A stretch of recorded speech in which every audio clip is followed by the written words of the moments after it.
Muy buenos días, mi nombre es Diana Carolina Charri, pertenezco al grupo número 97 del curso de psicodiagnóstico de las funciones cognitivas. La exposición del día de hoy se trata sobre los modelos de evaluación psicológica. Iniciaré la exposición hablando de mi DOFA. Mi desempeño durante la fase de reconocimiento del curso fue muy bueno. Mis fortalezas son que soy muy responsable y muy organizada. Hago las cosas con agrado y con mucho amor. Mis oportunidades son las facilidades en el tiempo, del manejo del tiempo y la conectividad permanente. Mis amenazas son el cruce de horarios con otras actividades, la tendencia al perfeccionismo. Y mis debilidades, la optimización del tiempo y la tendencia a estresarme. Mi compromiso con el grupo es seguir aportando lo mejor de mí para el buen desarrollo del curso y llevar una relación cordial con mis compañeras de grupo. Iniciaré con el modelo psicométrico correlacional o del atributo. Sus principales representantes está Francis Galton, Alfred Binet y McKean Cattell. Los objetivos de este modelo son dar cuenta de las características más sobresalientes del comportamiento de una persona sin llegar a la explicación de los hechos causales de situación. Los supuestos teóricos, la conducta se explica en función de variables internas, personales o intrapsíquicas. Tales constructos se denominan como capacidades, atributos, rasgos que explican y determinan la conducta del sujeto. Los métodos y técnicas del modelo correlacional son los cuestionarios y los test para evaluar aspectos de la personalidad. El ámbito de aplicación del modelo son el escolar, el industrial y el clínico. Las críticas de este modelo se centran en los aspectos metodológicos, es decir, en la estructura de la tarea, la importancia para el sujeto, la tendencia a dar respuestas deseables. Y los teóricos, que son la relación escasa entre la predicción-tratamiento, el escaso valor explicativo del entendimiento. El modelo médico-psiquiátrico. Su origen fue nació cuando la psicología clínica entre la Primera y la Segunda Guerra Mundial. Se desarrolla rápidamente por la necesidad de la evaluación clínica a consecuencia de ambas guerras. Los objetivos son clasificar en función del trastorno para la aplicación del tratamiento con los siguientes objetivos: conocer el grado de afectación del sujeto, detectar factores etiológicos como el histórico y el biográfico, diferenciar trastornos orgánicos y funcionales, determinar el curso que ha seguido el proceso psicopatológico y la intervención. Los supuestos teóricos del modelo explica la conducta normal, anormal en base a factores internos, biológicos e intrapsíquicos. Es decir, la conducta es una función de condiciones biológicas o personales. Los métodos y técnicas son múltiples. Están los observacionales, las pruebas psicométricas, las pruebas proyectivas y pruebas subjetivas, en base a cuyos datos se realiza el diagnóstico diferencial. El tratamiento de este modelo, es exclusivamente clínico. Las críticas que ha tenido este modelo solo considera los factores orgánicos y deja de lado los factores ambientales. Muchas de las alteraciones de la conducta no están demostradas que sean de base causal orgánica. La argumentación circular no proporciona factores independientes y la utilización limitada e ineficaz por estar solo centrado en lo orgánico. Solo utilizan la entrevista y hay que utilizar pruebas complementarias. El modelo psicoanalítico. Su origen parte de los postulados teóricos de Freud. Surge en una época en la que se hacía hincapié de causas internas a las conductas. El objetivo del modelo psicoanalítico es el análisis de la estructura intrapsíquica de la persona entendida como la resultante del equilibrio dinámico entre sus distintas instancias, es decir, el ello, el yo y el superyo, y el peso específico de sus elementos, es decir, el consciente, el inconsciente y el preconsciente, y la eficacia de los mecanismos de defensa con los que cuenta el individuo. En los supuestos teóricos tenemos las conductas que son debidas a las variables internas y a las que llaman estructura de personalidad, que se mostraría en forma de vida mental inconsciente y conflictos. Los métodos y técnicas de este modelo son las técnicas proyectivas, las técnicas no estructuradas que enfatizan la libertad de respuesta del sujeto para poder explorar la vida mental inconsciente, dan menos importancia a la fiabilidad.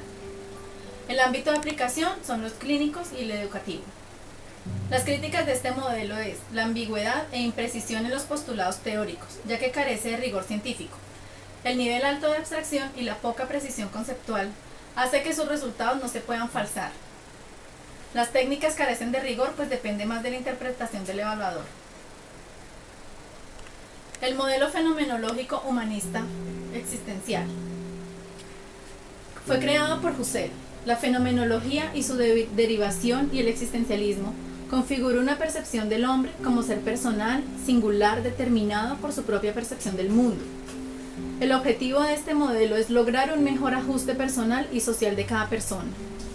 Los supuestos teóricos son: la conducta de un sujeto está en función de su campo fenomenológico, que se configura a partir de experiencias internas, como lo son la percepción de lo que ocurre dentro del cuerpo, y las externas, que es la percepción de lo que ocurre en el mundo exterior, vivenciadas por el organismo. En los métodos y técnicas de este modelo tenemos la observación y la autoobservación, y a través de la empatía y la intuición se crean las condiciones óptimas para una terapia centrada en el cliente. No interesan las etiquetas ni utilizan el concepto de enfermedad mental ni los rasgos de personalidad.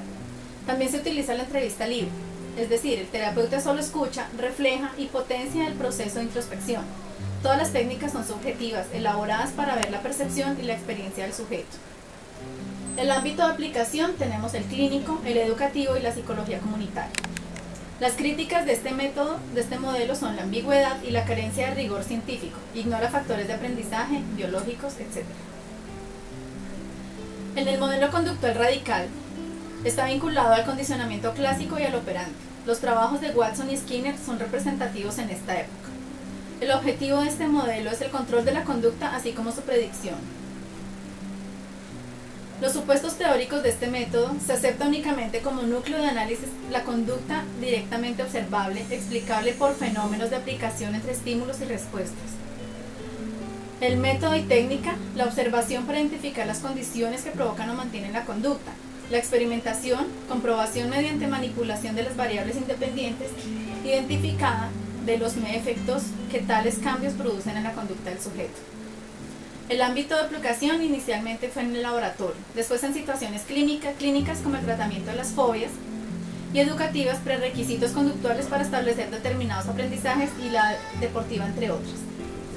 Las críticas de este modelo son que se ha calificado de reduccionista, porque elimina los procesos mentales superiores, como lo son los pensamientos, la imaginación, la creatividad, etc., como objeto de estudio. En el modelo mediacional está vinculado Hull, Tolman y Gautier. Las variables situacionales determinan la conducta. Tolman planteó que la variable propósito o intención era una variable interviniente de gran importancia. El objetivo de este modelo es predecir, instaurar, modificar o cambiar la conducta, es decir, controlarla. Los supuestos teóricos de este modelo. Los procesos mediacionales, es decir, las imágenes y las ideas, y etc., son procesos mentales descritos como respuestas encubiertas que confieren gran complejidad a la conducta. Los métodos y técnicas de este modelo son el uso de los autoinformes verbales como medio de acceder al conocimiento de las expectativas y el valor del refuerzo. El ámbito de aplicación, el clínico. Aunque tiene aplicabilidad con objetivos preventivos, las técnicas de modelamiento y de imitación se aplican específicamente en contextos educativos y ámbitos sociales, así como en campañas comunitarias como la prevención de accidentes. Recibe críticas de los conductistas radicales, los cuales llaman la atención sobre el sesgo que se produce al aceptar la medida de variables no directamente observables. En el modelo conductual cognitivo, el origen fue en los enfoques mediacionales. Abrieron el conductismo radical a procesos intermediarios entre el estímulo y la respuesta, dando lugar al modelo conductual cognitivo, cuyo interés era el estudio de los procesos encubiertos, especialmente de orden cognitivo, es decir, aquello que piensa y siente el individuo. Sus principales autores son Ellis, Mahoney, Beck, McKeown y Bandura. El objetivo de este método es analizar qué variable de tipo interno subjetiva está controlando la conducta del sujeto.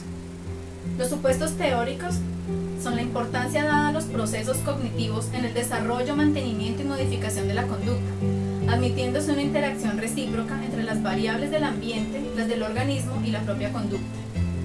Los métodos y técnicas de este modelo son la observación, esta es por excelencia, y las técnicas evaluativas para analizar los pensamientos internos, como lo son los autoinformes y las técnicas de autorregistro.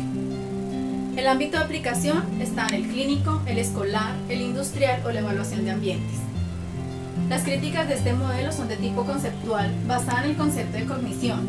donde no se llega a especificar qué se entiende por eventos cognitivos ni el proceso por el cual se adquiere. Es un error creer que el cambio de la conducta humana ocurre mediante la intervención del pensamiento. En el modelo cognitivo, su origen fue hacia los años 50.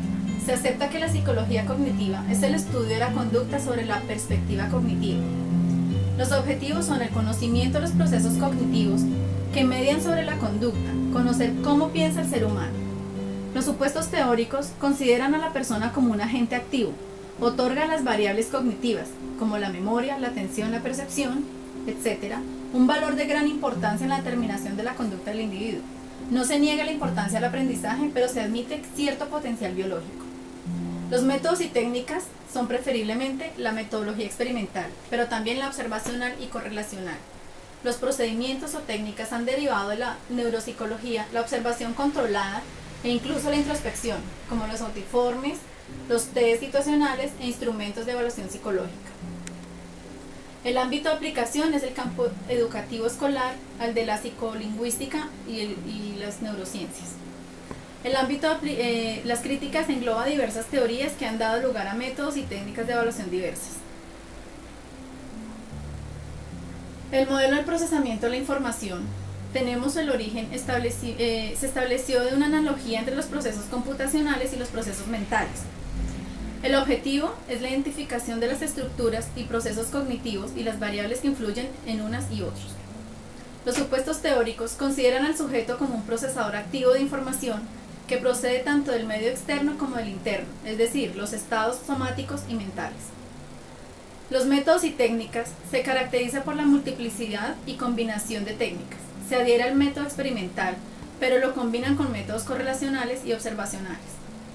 El ámbito de aplicación es el aprendizaje escolar, en la clínica y en la investigación. En las críticas está el excesivo isomorfismo, que establece entre sistema biológico y máquina, la falta de validez ecológica de algunas investigaciones. Por último tenemos el modelo de evaluación ecoevaluativa. El origen es por la necesidad de tomar en cuenta la inserción del sujeto en sus contextos. El objetivo es evaluar los ambientes significativos para el sujeto, cómo percibe y se relaciona con el ambiente en función de los objetivos de evaluación. El supuesto teórico es el ambiente puede ser estudiado desde una perspectiva ideográfica, es decir, un concreto contexto habitado puede ser evaluado con objetivos aplicados de descripción, clasificación, predicción o para su modificación y cambio. Los métodos y técnicas de este modelo son las objetivas o subjetivas, con los métodos de comprobación de hipótesis correlacional o experimental. El ámbito de aplicación es el escolar, el clínico, social e investigaciones.